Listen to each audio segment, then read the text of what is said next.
ตีกำลังรับฟังวิทยุพระพุทธศาสนาคลื่น 104.50 เมกะเฮิรตซ์ซึ่งก็เป็นประจำนะทุกคืนวันเสาร์วันอาทิตย์เนาะเวลาดีๆตั้งแต่หลังจบข่าวพระราชสำนักก็จะพบกับรายการส่องธรรมซึ่งดำเนินรายการโดยอาตมาภาพพระครูโสพลปริยัติผู้ช่วยเจ้าอาวาสวัดพระสิงห์วรมหาวิหารเลขานุการรองเจ้าคณะจังหวัดเชียงใหม่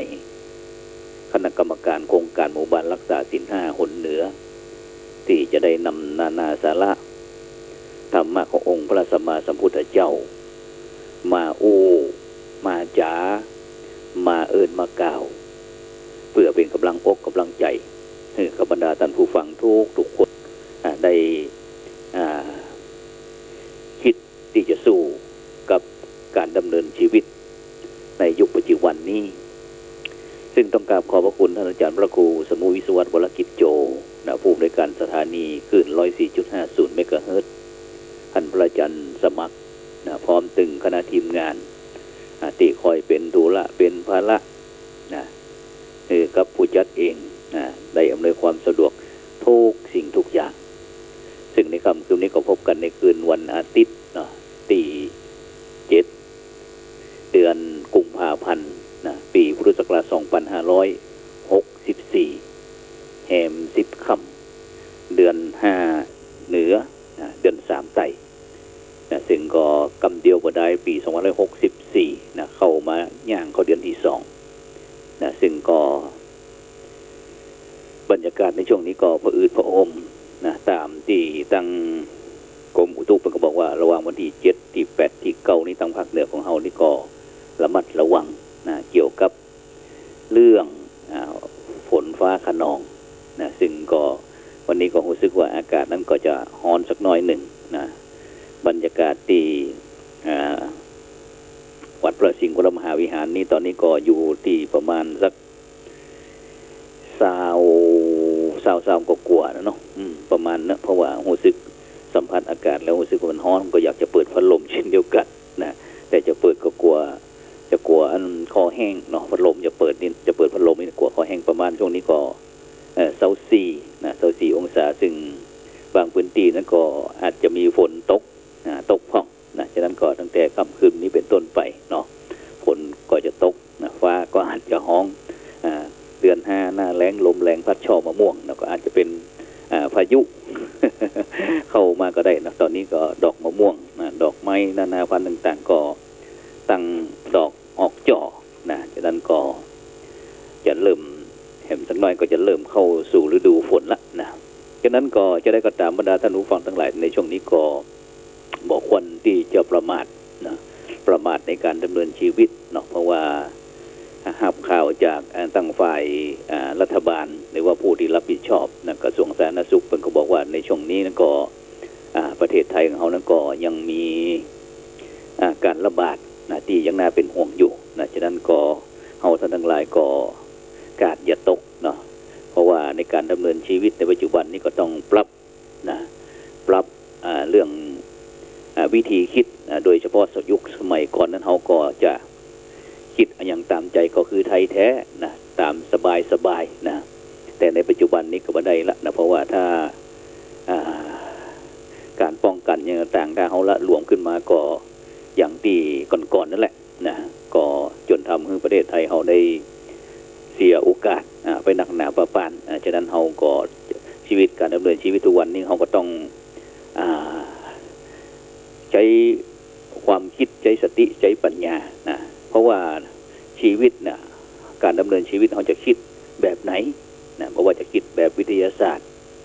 อันยังก็ต้องพิสูจน์แต่ถ้าเขาคิดแบบวิทยาศาสตร์อันยังก็ต้องตรวจสอบหาที่มาหาที่ไป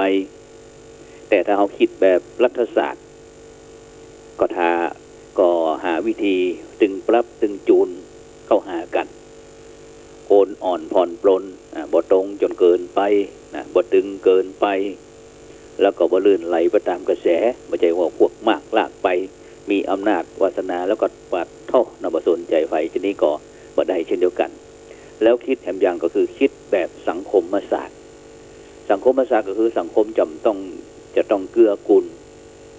ช่วยเหลือเกื้อกูลกันเหลียวแลเอื้ออาทรซึ่งกันและกันซึ่งในปัจจุบันนี้เขาจะหันเนี่ยบรรดาท่านผู้ฟังทั้งหลายสังคมศาสตร์ที่เขาหันทุกฝ่ายบ่แม้กระทั่งพระสงฆ์องค์เจ้านะเมื่อเจ้าบ้านเจ้าจ่องเขาได้รับผลกระทบเนาะออกมาบอกว่าจะเป็นตึงฟ้าตึงฝนตึงลมตึงไฟนะเกิดขึ้นแล้วนะคนไทยเขาก็บอกเคยทอดทิ้งกันเอื้ออาทรซึ่งกันและกันอันเป็นสังคมแห่งน้ำใจน้ำบ่อน้ำคลองเป็นรองน้ำใจน้ำในก็สู้น้ำใจคนไทยบ่ได้ตีช่วยเปื่อนร่วมโลกเปื่อนมนุษย์นะอยู่รวมกันได้ตามปกติสุขนี่เป็นห้องว่าคิดแบบสังคมศาสตร์แล้วก็คิดแบบคณิตศาสตร์นะคณิตศาสตร์นี่ก็มีวิธีคือคิดหลากหลายมากวิธีสุดแต่เฮาท่านทั้งหลายจะคิดแบบไหนก็คือถ้าคิดลบมันก็จบตั้งแต่ยังบ่เริ่มนะถ้าคิดหารก็คงเพิ่มอย่างบ่ได้นะถ้าคิดคูณทวีคูณก็นักเกิดไปซึ่งปกติเนี่ยบรรดาท่านผู้ฟังทั้งหลายถ้าเขาคิดเป็นก็คือคิดบวกด้วยใจการหู้จักประมวลรวมทุกศาสตร์ติอูปะเนี้ยแล้วก็เลือกมาสรรมานำประยุกต์ใจเหมาะกับแก่สถานะภาวะสังคม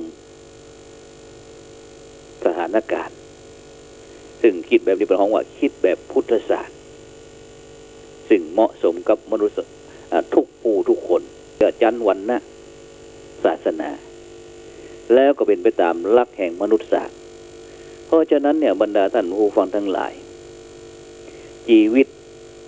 ของมนุษย์คนเขาเนี่ยมันมีถ้าแบ่งเป็นขั้นเป็นตอนเนี่ยมันมีอยู่3ขั้นตอนด้วยกันอย่างขั้นตอนแรกก็คือเกิดทุกผู้ทุกคน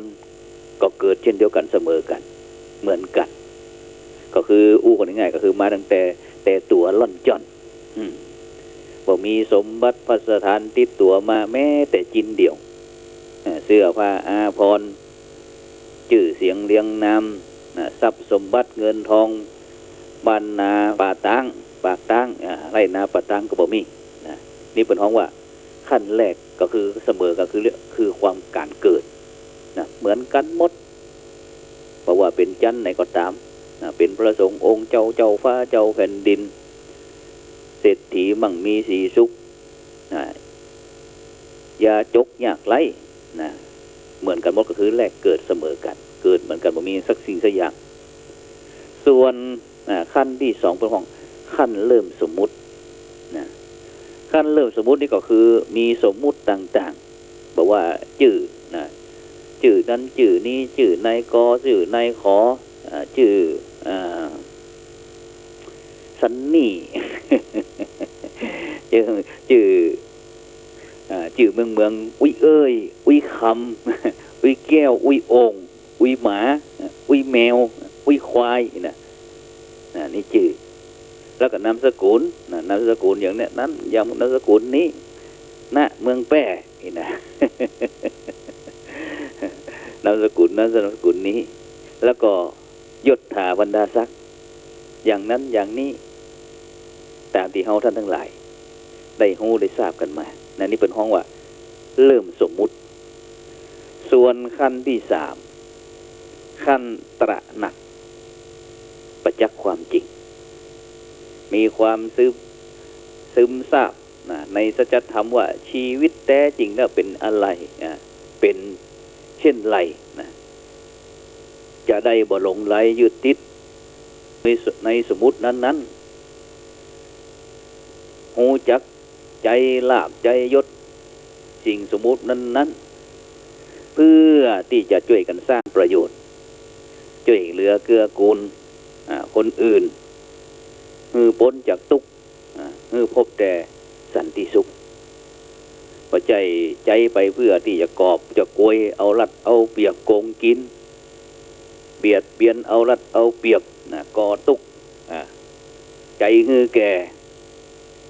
พ่อแม่ญาติพี่น้องเพื่อนร่วมชาตินะลามปามไปถึงทั่วโลกนะนี่บ่ดีเพราะฉะนั้นเนี่ยบรรดาท่านผู้ฟังทั้งหลายอย่าลืมว่าทรัพย์สิ่งต่างๆเนี่ยล้วนเป็นอนิจจังเกิดขึ้นตั้งอยู่แล้วก็ดับไปซึ่งก็เป็นไปตามกฎของพระไตรลักษณ์ในทางพระพุทธศาสนาของเราก็คืออนิจจังความบ่เที่ยงแท้แน่นอนทุกขังนะความเป็นทุกข์แล้วก็อนัตตาความบ่มีตัวความบ่มีตนเพราะฉะนั้นเนี่ยบรรดาท่านผู้ฟังทั้งหลายในปัจจุบันเนี่ยโลกของเรามันเปลี่ยนแปลงไปนะโลกของมันเปลี่ยนแปลงไปนะเปลี่ยนแปลงโลกเปลี่ยนสังขารเปลี่ยนสังคมเปลี่ยนอารมณ์ก็เปลี่ยนนิสัยก็เปลี่ยนจิตใจคนก็เปลี่ยนนะซึ่งเขาจะหันได้จากตะก้อนนี่นะมีคำบอกว่ารวมกันเราอยู่แยกหมู่เราตายนะสมัยก่อนแบบเนี้ยแต่ประเดี๋ยวเนี่ยแยกกันเราอยู่รวมหมู่เราตายเพราะอย่างโควิดบรรดาท่านผู้ฟังทั้งหลายโรคติดต่อโรคระบาดต่างๆเราเนี่ยนะแต่ก่อนนี้ใส่หน้ากากเข้าหากันเนี่ยบอกว่าเป็นคนที่คบบ่ได้เกี่ยวบ่ได้ไว้ใจบ่ได้ใส่หน้ากากเข้าหากันนี่นะเพราะมันบอกฮู้หน้าของคนที่แท้จริงบอกฮู้จักหน้าคบบ่ได้แต่ประเดี๋ยวเนี่ยถ้าไม่ใส่หน้ากากไม่มีใครครบพอดูเพราะอย่าง ก็เพื่อความอยู่รอดของตัวเองเนี่ยเช่นเดียวกันแต่ก่อนนอนอยู่บ้านเฉยบ่ออกจากห้องบ่ออกจากหอแม้แต่เข้าป่าอาหารก็ตึงบ่ไปหากินเพิ่นว่าขี้เกียจขี้ค้านสลันยาวนั่นดีบอกว่าปุ้นขี้ค้านจะนี้ไปอยู่กับตุเจ้าที่วัดไปเนี่ยหันตุเจ้าเป็นนั่น ชมรมคนขี้ค้านเนี่ย แต่วันเดียวนี้เป็นจะไดบอกว่านอนอยู่บ้านเฉยๆจะไปไหนเป็นการช่วยชาติดูจะเนี้ยบรรดาท่านผู้ฟังทั้งหลายฉะนั้นเขาตึงบอกว่าโลกมันเปลี่ยนแปลงไปฉะนั้นในปัจจุบันเนี่ยนะบรรดาท่านผู้ฟังผู้ปกครองโยมพ่อโยมแม่ญาติพี่น้องครูบาอาจารย์พระสงฆ์องค์เจ้าต่างๆเนี่ยก็ได้รับผลกระทบเช่นเดียวกันเนี่ยเหมือนเดียวกันบางท่านบางคนบอกโอ้นึกว่าเป็นตุเจ้าจะดี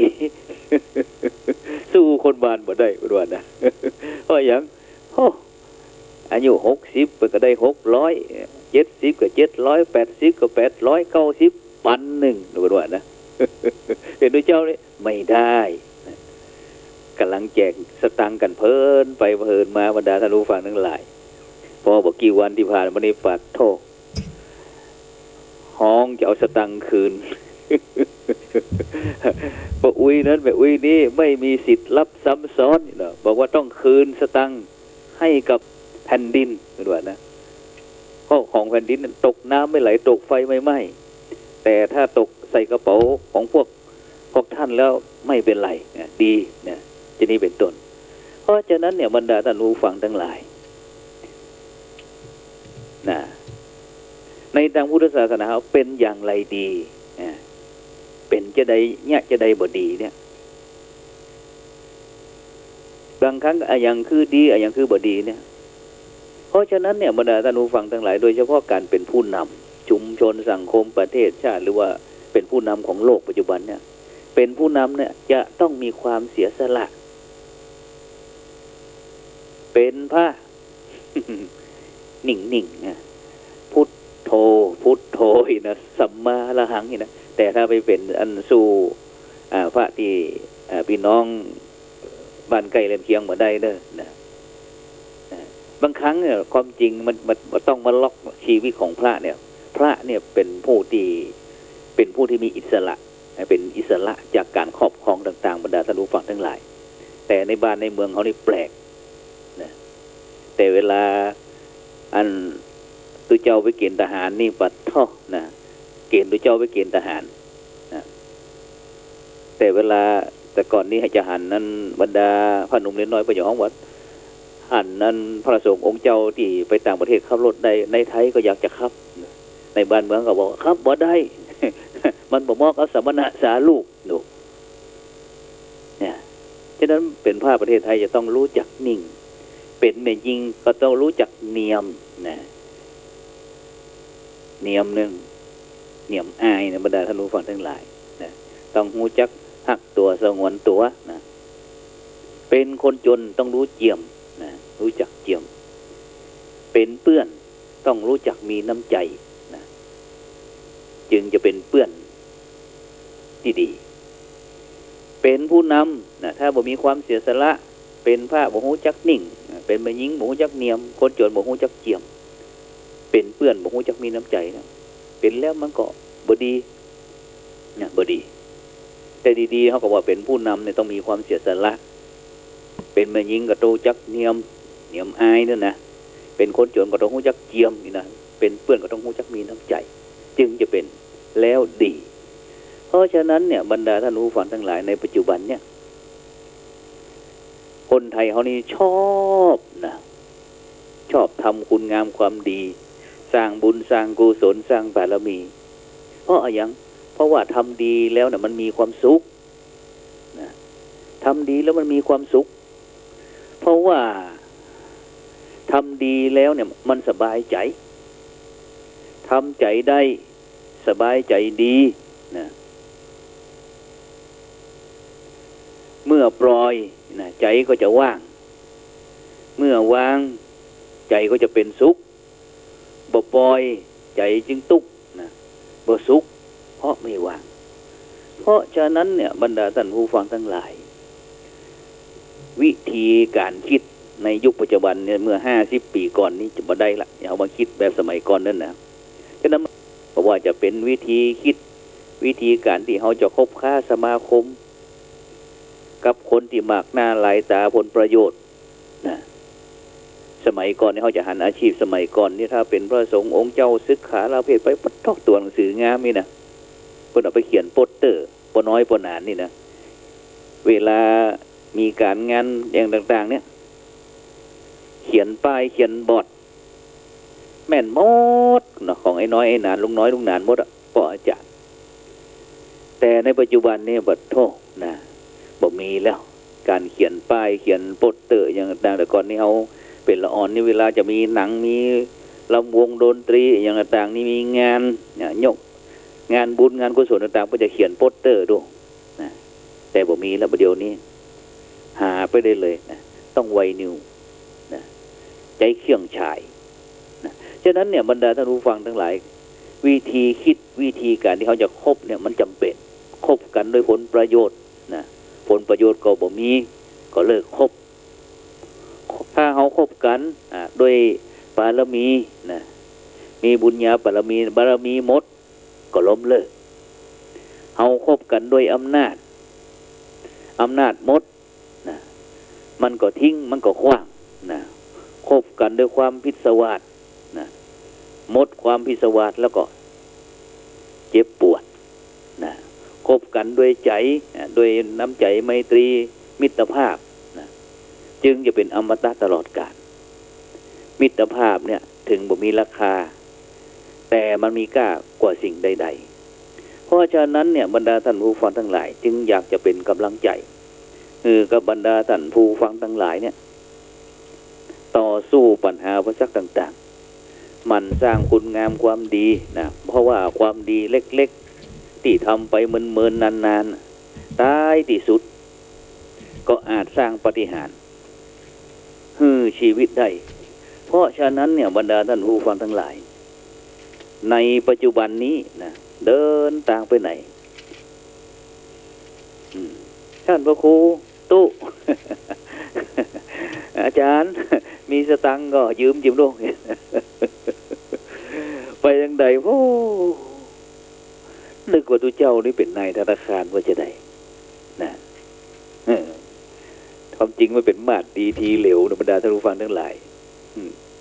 ตัวเจ้าเป็นตัวเจ้านั่นเท่ แต่ไม่มีจะฉันโดยเฉพาะในปัจจุบันในยุคสถานการณ์โควิดเนี่ยบรรดาท่านผู้ฟังทั้งหลายเจ้าบ้านเปิดถึงบอกว่าโควิดนี่มากลัวที่กระเป๋ามันจะวิดเนี่ยมันก็แต่บรรดาท่านผู้ฟังทั้งหลายเพราะว่าถ้ามันวิดหมายถึงเป็นคนที่บ่มีหรือว่าเป็นคนโจรพอโจรแล้วมันเป็นตุ๊กนะฉะนั้นคืนชื่อว่าโจรแล้วบ่มีไผที่ปรารถนาเพราะว่าความจนทำให้เป็นตุ๊กทำให้ชีวิตขาดความสุขบอกว่าจะเป็นเรื่องจนทรัพย์จนปัญญานะทำให้มันคัดสนพ่ายแพ้หมดหวังนะทำให้หนทางเดินมันตันเพื่อนถึงบอกว่าจนทรัพย์ไม่มีเงินใช้จนตรอกบ่มีตังไปจนจิตจนใจบ่มีตังคิด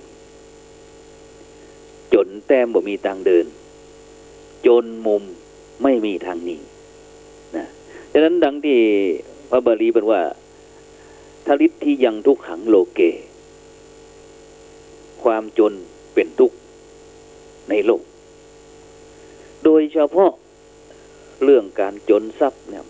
มันจะต้องดิ้นรนแสวงหานะบ่มีก็ต้องหาบ่มาก็ต้องไปแม้จะกู้หนี้ยืมสินก็จำยอมบรรดาท่านผู้ฟังทั้งหลายถึงแม้ภาครัฐจะมีกองทุนหมู่บ้านกองทุนเพื่อแม่กองทุนสัจจะออมทรัพย์ต่างๆจนผู้บริหารประเทศเขาเนี่ยปวดหัวตัวให้ใจคนไทยบ่ตันนะเพราะอย่างบอกว่าจะเป็นเรื่องกู้หนี้แต่ก่อนนี้พยายามที่จะฮื้อกู้ในชุมชนมาเดี๋ยวนี้กู้นอกระบบนะเสร็จแล้วก็เอาทำลายร่างกายทำลายร่างกายแม้กระทั่งเสียชีวิตก็มีเดือดร้อนเนี่ยมั้งนะต้องไปต่อรองนะกับนายทุนต่างๆว่าขอผ่อนผันให้เจ้าบ้านได้ก่อนนะเพราะฉะนั้นเนี่ยบรรดาท่านผู้ฟังทั้งหลายถึงความมีความจนแล้วถ้าเขาอู้ถึงแล้วนะไม่ใช่แต่ความเฉพาะความจนอันที่เป็นทุกข์แม้เศรษฐีผู้มีอันจะกินก็มีความทุกข์เช่นเดียวกันนะคนจนนะเป็นทุกข์เพราะไม่มีกินคนรวยเป็นทุกข์เพราะไม่มีที่จะเก็บมันต่างตรงกันตรงเนี้ยนะต่างกันตรงเนี้ยเป็นหนี้ก็เป็นทุกข์จนก็ทุกข์เป็นหนี้ก็ทุกข์ฉะนั้นเนี่ยการกู้หนี้ยืมทรัพย์สินของคนอื่นเพิ่นบอกว่าเป็นทุกข์อีกนั่นแหละนะอินาทานังทุกขังโลเกการเป็นหนี้เขาก็เป็นทุกข์ในโลกไหนจะได้คำนึงถึงต้นไหนจะพะวงถึงเรื่องดอกนะโดยเฉพาะในปัจจุบันนี้บรรดาท่านผู้ฟังทั้งหลายกลับไปเข้าสู่ชุมชนแล้วโอ้โหนะโดยเฉพาะไปออกตรวจเยี่ยมโครงการหมู่บ้านรักษาศีล5ก็เข้าไปถึงชุมชนหมู่บ้านหน่วยงานต่างๆที่เป็นไม่เป็นมือเป็นที่จะช่วยเหลือเกื้อกูลชุมชนสังคมหมู่บ้านเนี่ยบรรดาท่านผู้ฟังทั้งหลายมันจีปะทะแม้แต่กระทั่งที่คณะกรรมการเนี่ยไปสอบถามแม้กระทั่งเรื่องสถิติ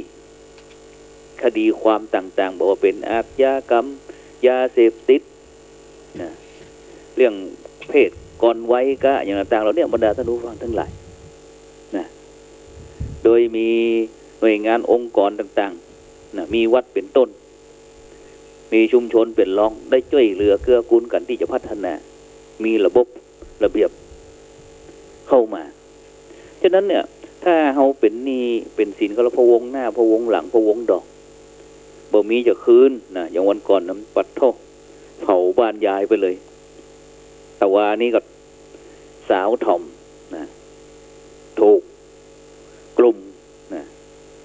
ชายชะกันนะอุ้มขึ้นรถกำลังปล่อยหายไปเนี่ยนะแต่เธอก็ไม่ยอมแจ้งความนะจะนี่เป็นต้นฉะนั้นเนี่ยบรรดาท่านผู้ฟังทั้งหลายต้องสิ้นเนื้อประดาตัวต้องเสียใจเสียหน้าเสียเกียรติ เสียเปรียบไปทุกอย่างเพราะเหตุว่าเหตุเนี้ยติอูเนี่ยนะเงินนั้นเป็นมิตรเมื่อกู้แต่เป็นศัตรูเมื่อทวงนะเขาชอบนักชอบหนาที่จะยืมตังค์ตุเจ้านี่นะตุเจ้านี่ก็โดยความอีดูสงสารนั่นนะ